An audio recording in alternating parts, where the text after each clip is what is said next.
দেশে বাড়ছে করোনা সংক্রমণ, তবে নতুন দুটি ধরন নিয়ে কিছুটা শঙ্কার কথা বলছেন বিশেষজ্ঞরা।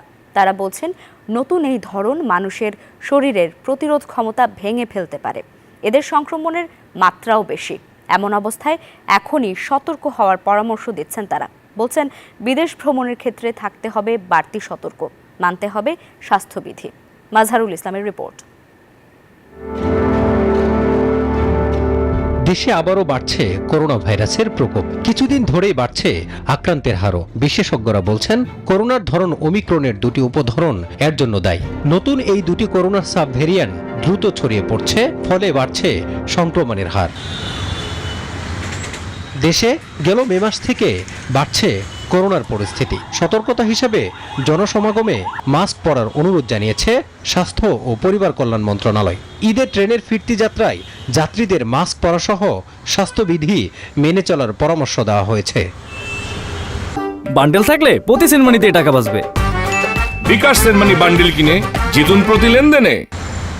বিশেষজ্ঞরা বলছেন কয়েক বছর ধরে মানব শরীরে করোনার প্রতিরোধ ক্ষমতা গড়ে উঠেছে, তবে নতুন দুটি ধরন সেই প্রতিরোধ ক্ষমতা ভেঙে দিতে সক্ষম।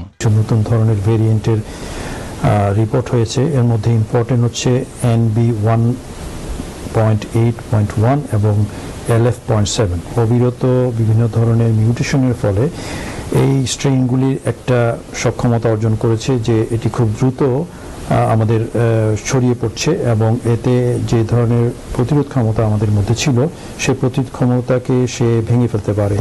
তবে আতঙ্কিত না হয়ে সতর্ক থাকার পাশাপাশি বিদেশ ভ্রমণের ক্ষেত্রে বাড়তি সতর্ক থাকার কথাও বলছেন বিশেষজ্ঞরা। তারা বলছেন কেউ বিদেশ থেকে এলে তার স্ক্রিনিং প্রয়োজন। এ ব্যাপারে জনসচেতনতা প্রয়োজন।